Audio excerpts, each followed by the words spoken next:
um perigo. Porque não conseguem te cooptar. Não conseguem te machucar, te marcar. E olha que armam. Aí eles partem para a terceira coisa, que é a mais maldosa. Se não conseguem te cooptar, se não conseguem descobrir nada ruim de você, vão partir para covardia. Inventar alguma coisa.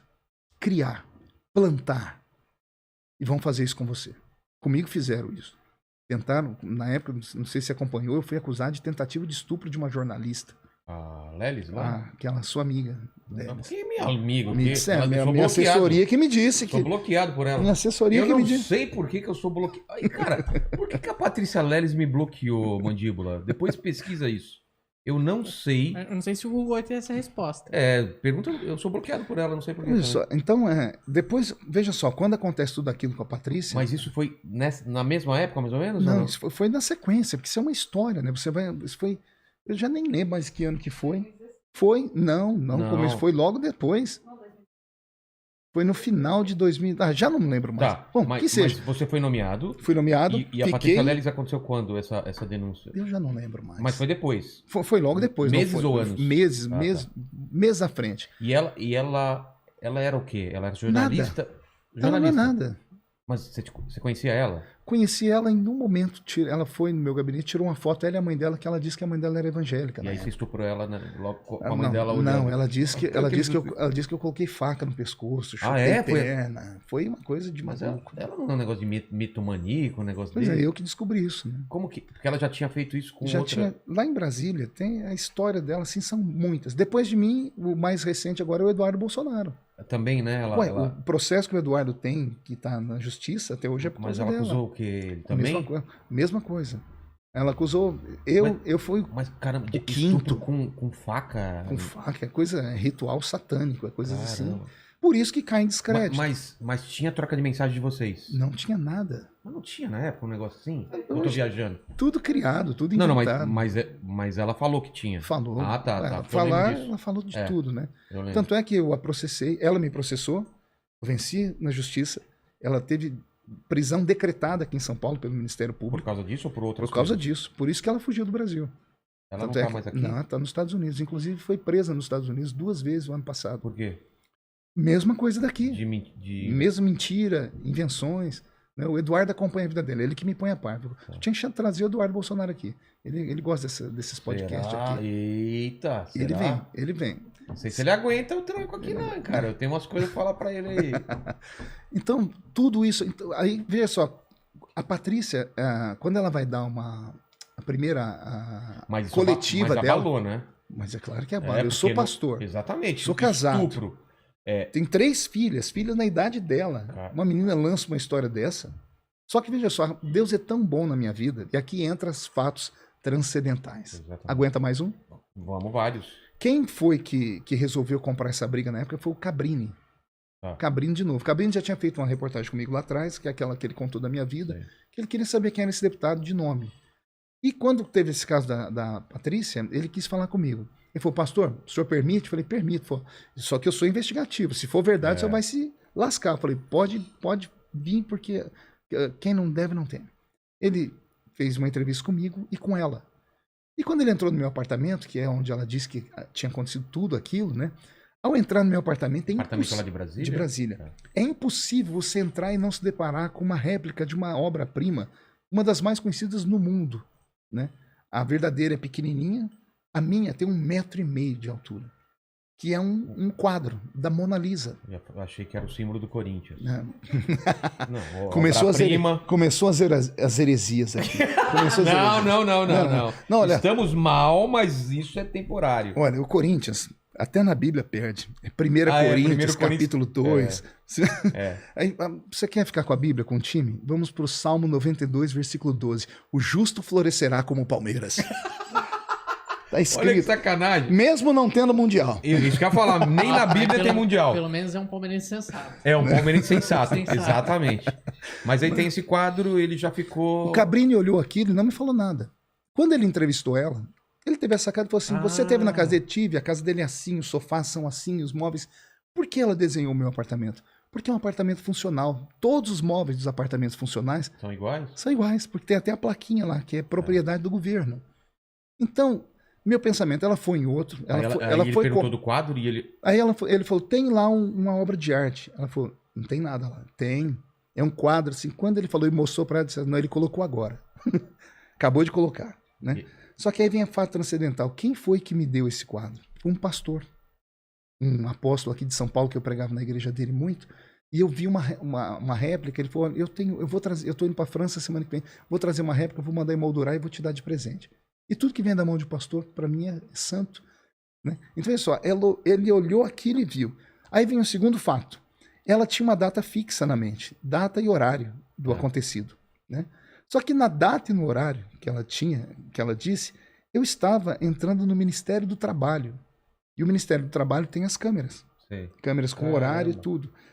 E quem era o ministro do Trabalho? Era o ministro Ronaldo Nogueira, do Rio Grande do Sul, que é pastor assembleiano. Né? Só que a minha reunião com o ministro era na terça-feira à noite, por volta das 6 da tarde.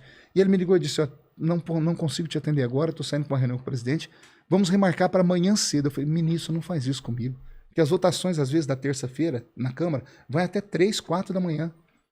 E ele falou, não, eu só posso te atender se for 8 horas da manhã aqui no Ministério do Trabalho.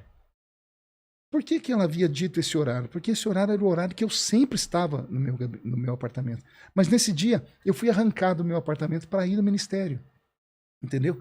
Então, apareceu o vídeo. O Cabrini descobriu isso. O horário.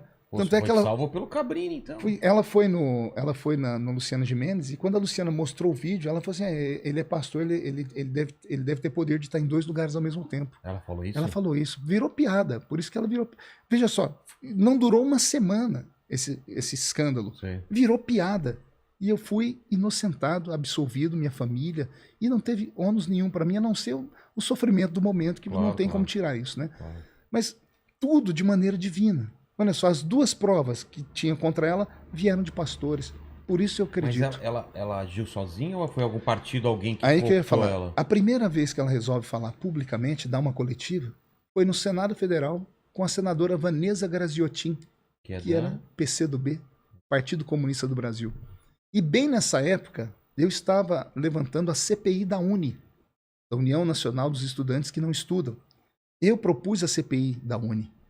Eu consegui por 3 vezes as assinaturas necessárias. O Rodrigo Maia sempre arrumava um problema e arquivava. E foi nesse período, como o PCdoB percebeu que eu estava indo com tudo, plantaram essa garota para fazer essa história. Entendeu? Então, na política é assim. Quando não conseguem te cooptar, vão levantar a sua vida. Quando não tem nada na sua vida, vão dar um jeito de inventar. A mesma coisa fizeram com o Bolsonaro. Não, então, mas a gente não terminou o assunto. Foi ela e o lance do homossexual, do ser contra homofóbico, né? Isso foi nessa época também? Não, no homofóbico foi antes. Ah, foi antes? Isso foi depois, né? Mas é o que eu tô dizendo. Mas como foi muito divulgado, imagina você pegar uma Xuxa da vida. A Xuxa fez um post. O também falou que você era maçom, não falou? Mas isso aí já é mais recente. É mais recente, né? Imagina na época do Facebook, logo que lança, a Xuxa tem 10 milhões de seguidores na época. A Xuxa pega um print com uma foto minha e uma frase atribuída a mim. Bebês negros não têm alma, disse Feliciano. E a Xuxa posta isso. Eu fui o primeiro a sofrer um fake news. Amigo, você não sabe como eu apanhei por causa disso. Você falou isso? Oi? Nunca, jamais. Como é que eu vou falar uma coisa dessa? Mas de onde ela tirou isso? As pessoas começam a criar. A internet é um mundo sem lei. A internet, a pessoa escreve o que ela quer. Então, mas isso foi alguma coisa parecida com o que você falou? Nunca disse nada sobre isso. É porque, como eu tô lá na Comissão de Direitos Humanos, e quem brigou comigo? O movimento gay e o movimento negro. Porque me chamaram de racista. Chamaram de racista porque... Então, por quê? Porque em 2000 e fumaça lá atrás, eu estava dando uma aula de teologia via Twitter. Quando o Twitter foi lançado, ele era um número reduzido. Você criava grupos como é o Telegram hoje. Sim. E eu todos os dias, 3 horas da tarde, eu me reunia com o pessoal, eles faziam perguntas bíblicas e eu respondia. Né? E aí fomos falar sobre a criação do mundo, sobre os filhos de Noé. Após o dilúvio, o mundo é recriado. Noé tem 3 filhos, Sem, Cão e Jafé. Desses 3 filhos nascem as pessoas que vieram povoar o continente. Né? E me perguntaram sobre a origem do continente africano. E eu falei que o continente africano havia vindo, nascia de um dos filhos de Noé, que era Cã. Cã é aquele que viu o pai nu. Lembra quando Noé bebeu do fruto da vinha, viu o filho, a Bíblia diz, e o filho viu Noé nu e riu do pai. Quando Noé voltou em si, Noé chamou Cã e disse: maldito seja Canaã, teu filho. Será escravo dos seus irmãos para sempre. E aí quando você mapeia a história, a Bíblia diz que de Cã veio Cã deu à luz a Cã, melhor, de Cã veio Canaã, de Canaã veio Put, de Put veio Misraim, e de Misraim aqueles que povoaram a Etiópia. Né? Aí eu dei esse ensinamento. Por dar esse ensinamento, as pessoas me falaram que eu era racista, como se o continente africano, a questão fosse a cor da pele. Eu aguentei calado por um tempo, até que eu tive que expor a minha família. A minha mãe é casada hoje com o Sou Luiz. O Sou Luiz é um negro de 2 metros de altura. Negro, do cabelo branquinho. Né? Porque começaram a me chamar de racista. Nessa história de racista, porque eu não queria expor minha família, a Xuxa lançou esse negócio. De todos que me machucaram, da Xuxa é o único, quando eu falo ainda eu me emociono. Porque eu apanhei pra caramba. Bebês negros não têm alma, disse Feliciano. Até hoje, eu lembro disso, me machuca. Né? Aí eu tive que pegar minha mãe, uma senhora que já sofreu demais na vida, né? Não sabe ler nem escrever. Pegar ela e falar: mãe, eu vou ter que expor a senhora, para eu não apanhar mais. Aí quando eu soltei a foto dela, recuaram. A foto dela e do Sou Luiz, que é o meu padrasto. Aí a peste de racista caiu. Continuou a de homofóbico. O que é homofóbico? Quem persegue gays, quem bate em gays, quem machuca gays, quem impede gays de ter um emprego. Isso é homofobia. Agora, o simples fato de eu falar que não aceito isso me torna homofóbico? Eu não aceito o quê? Casamento gay me torna homofóbico? Eu achar que dois homens, 2 mulheres não podem casar? Mas isso é uma coisa que a gente vai discordar.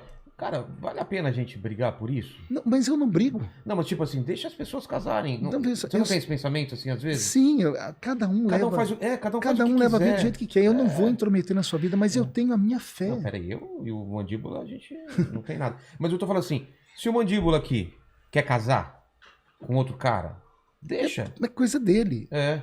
Mas isso, qual é a sua posição em relação a isso? Nenhuma. Minha posição é neutra nessa história. A minha questão é eu sou um parlamentar. A questão deles era outra.